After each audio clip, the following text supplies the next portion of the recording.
kelapa sawit.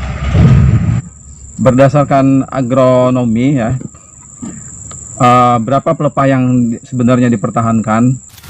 Sulitnya menjadi pemanen sawit yang ada di Indonesia.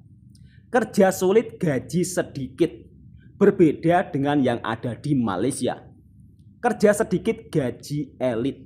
Itulah yang diungkapkan beberapa pemanen sawit yang ada di Indonesia versus Malaysia. Nah, seperti inilah suasana cara memanen sawit yang ada di Malaysia. Turun pelepah, turun buah. Jadi di Malaysia itu kalau memanen sawit, turun pelepah, turun buah. Namun buahnya tetap berlimpah-limpah karena di Malaysia memainkan peranan pupuk ya. Pupuknya tercukupi. Soal alat kecanggihan, Malaysia juga tidak pernah tertinggal. Di sini ada sebuah alat untuk loading sawit tidak menggunakan tenaga manusia, melainkan menggunakan tenaga mesin. Tentunya ini akan menambah kemajuan sawit yang ada di Malaysia. Kalaupun menggunakan loading dengan tenaga manusia, truk yang ada di Malaysia atau lori yang ada di Malaysia ini tidak terlalu tinggi ya. Berbeda dengan lori yang ada di Indonesia, itu sangat tinggi.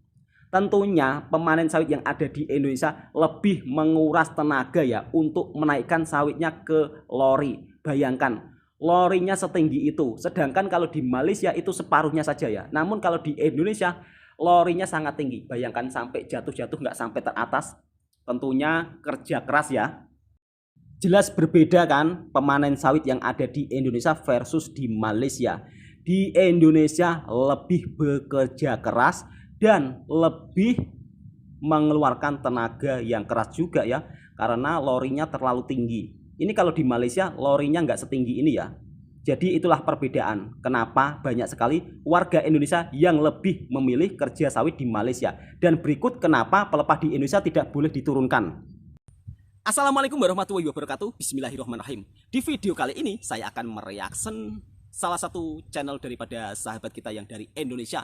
Kenapa panen sawit di Indonesia tidak boleh dipotong pelepahnya? Dan saya akan mengambil beberapa cuplikan video yang terpenting saja ya. Jadi mari kita simak dan kita dengarkan. Dan kenapa cara memanen sawit yang ada di Malaysia lebih mudah dibanding di Indonesia. Padahal cara di Malaysia sering dianggap salah. Namun pada fakta kenyataannya buah sawit di Malaysia tidak pernah terkalahkan. Bahkan sawit-sawit di Malaysia lebih unggul walaupun pelepahnya dipotong ya.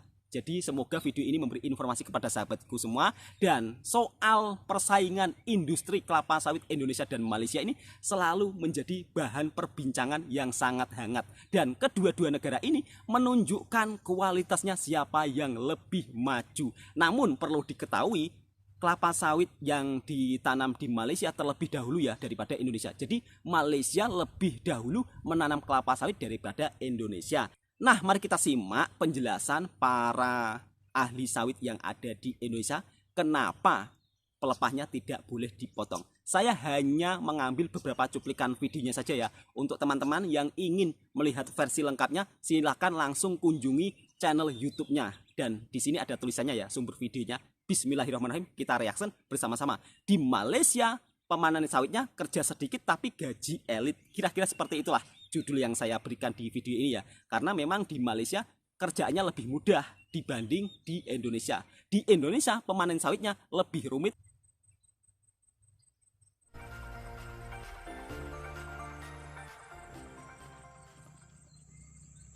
Selamat pagi. Selamat pagi juga Mas. Para sahabat Lenter, balik lagi di channel Sahabat Lenter.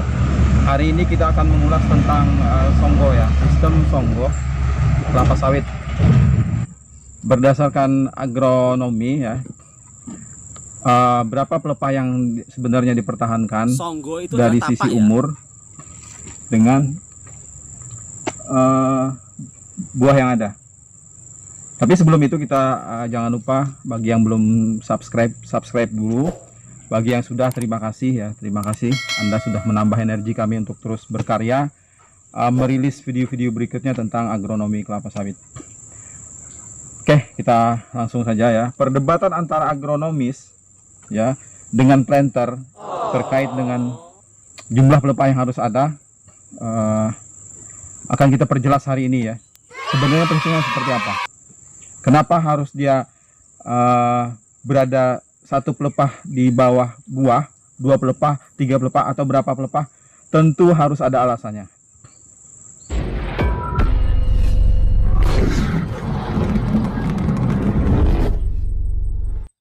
Oke, kita ke Pak Esal.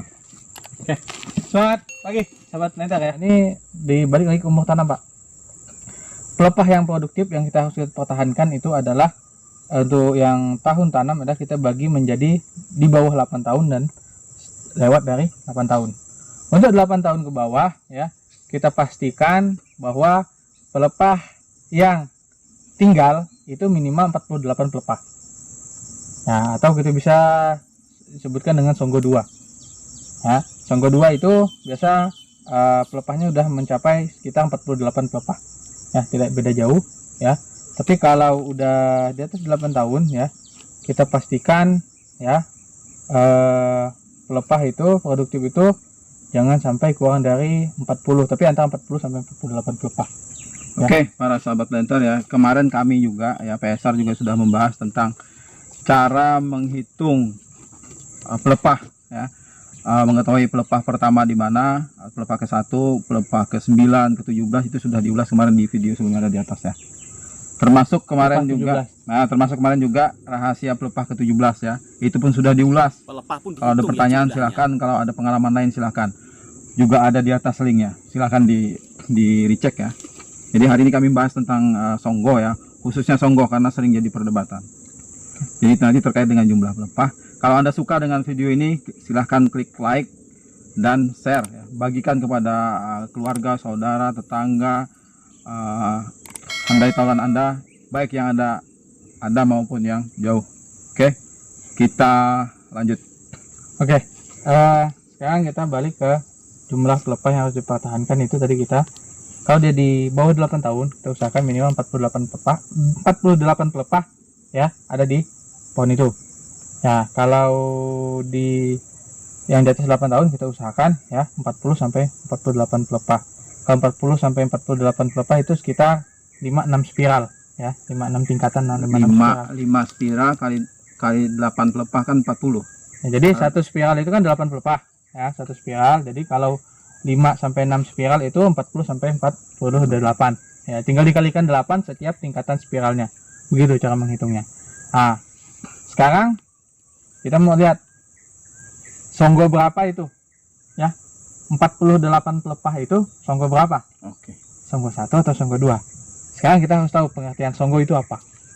Songgo itu adalah pelepah yang menyangga buah ya. Tapak ya. Nah, itulah bisa kita artikan Songgo. Sekarang ini Pak, ini pohon buah ya, ini buah.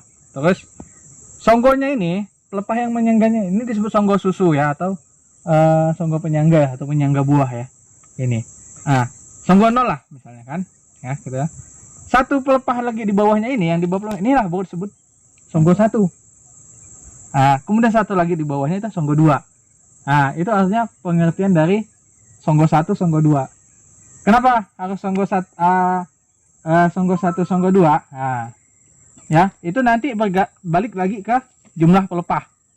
Balik lagi ke jumlah pelepah, Pak. Nah, itu oke. Sekarang kita lihat buah yang ini ya. Buah yang ini ya. Berdasarkan yang saya sampaikan tadi, kalau ini buahnya, ini Songgo susunya, ini Songgo 1, ini Songgo 2. Betul kan Pak ya? Nah, berarti buah ini Songgonya 2. Oke. Kenapa saya bisa menyebutkan demikian? Karena begini Pak.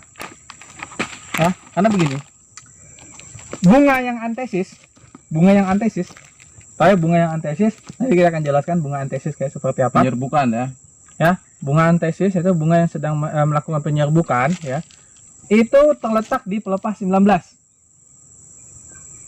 Oke, di pelepah 19. Oke. Di pelepah 19. Buah ya baru akan matang ya sekitar 5,5 bulan setelahnya lah. 5 bulan setelahnya. Berarti 1 bulan kita anggap 3 pelepah. Berarti 15. Ya. Kan 1 bulan bisa 2 pelepah baru yang muncul atau 3 pelepah baru yang muncul tergantung dengan kondisi cuaca. Oke, kita anggap saja 3 bulan, 3 pelepah ya, 1 bulan ya. Atau kita ambil tengah 2,5 bisa juga, Pak. Oke, kalau 2,5 itu kita anggap buah dari antesis menjadi matang itu sekitar 6 bulan. Rata-rata kan 6 bulan. Berarti kalau 2,5 pelepah per bulan, selama 6 bulan kita dapat berapa? 15 pelepah kan? 15 pelepah. Oke, 19 pelepah ditambah 19 ditambah 15 berapa? 19 tambah 5, 34. Berarti dia akan matang, akan kita panen di pelepah nomor 34. Sekarang pelepah 34 itu terletak di spiral yang keberapa? Spiral yang keempat kan? 4 kali 8 itu 32. Berarti terdapat di spiral yang keempat. Berarti kalau terdapat di spiral yang keempat kan, berarti dia spiral yang keempat ya. Jadi spiral keempat sekitar 32 kan. Nah, itulah kenapa di Indonesia dilarang memotong pelepah sembarangan. Karena di Indonesia mempunyai teknik cara sendiri, berbeda dengan ada yang di Malaysia. Kalau di Malaysia turun buah, turun pelepah. Namun faktanya di Malaysia sawitnya lebih unggul. Tentunya ini juga sangat mempengaruhi para pemanen. Kalau pemanen di Indonesia itu sangat rumit karena kita harus hati-hati dalam memotong pelepah ya. Kalau sampai memotong pelepah salah, maka di situ kita pun juga akan dimarah-marah oleh sang pemilik sawit. Jadi buat sahabatku, semoga informasi ini sangat bermanfaat ya. Jadi memang perbedaannya sangat jauh antara pemanen sawit yang ada di Malaysia versus pemanen sawit yang ada di Indonesia. Jelas kalau pemanen sawit yang ada di Malaysia gajinya juga lebih lumayan berbanding pemanen sawit yang ada di Indonesia. Karena cara di Indonesia lebih rumit. Tentunya persaingan dunia kelapa sawit Indonesia-Malaysia selalu sangat sengit ya, dan menunjukkan ingin siapa yang lebih maju. Namun soal itu kita harus ketepikan terlebih dahulu. Kita harus mengambil mana yang baik dan mana yang tidak baik. Kalau di Malaysia caranya lebih mudah dan panen buahnya berlimpah-limpah. Dan di Malaysia ini cara memanen sawitnya juga tidak terlalu sulit ya, berbeda dengan yang ada di Indonesia. Kalau di Indonesia hanya boleh buahnya saja yang diambil, pelepahnya tidak boleh. Di Malaysia kerja sedikit gaji elit. Kira-kira seperti itu ya. Semoga video ini bisa memberi informasi kepada sahabatku semua. Dan jangan lupa yang suka dengan video ini silakan tekan tombol merahnya, subscribe, like, komen, bagikan ke teman-teman Anda. Dan itulah alasannya kenapa banyak sekali warga negara Indonesia yang lebih memilih bekerja menjadi pemanen sawit yang ada di Malaysia. Satu, karena gajinya juga lebih lumayan di Malaysia. Bahkan saya ada teman yang 1 bulannya bisa mendapat gaji 18 juta rupiah per bulan. Karena kebun sawitnya ini sangat melimpah ruah ya. Dan semoga video ini juga memberi informasi kepada sahabatku semua. Assalamualaikum warahmatullahi wabarakatuh. Memang persaingan Indonesia-Malaysia bukan hanya di sepak bolanya saja. Di dunia industri kelapa sawit, Indonesia dan Malaysia selalu berlomba-lomba menjadi siapa yang ingin lebih maju. Tapi yang lebih menanam kelapa sawit terlebih dahulu adalah Malaysia. Jadi semoga video ini memberi informasi ya. Cukup sampai di sini. Jangan lupa subscribe dan komen. Assalamualaikum warahmatullahi wabarakatuh.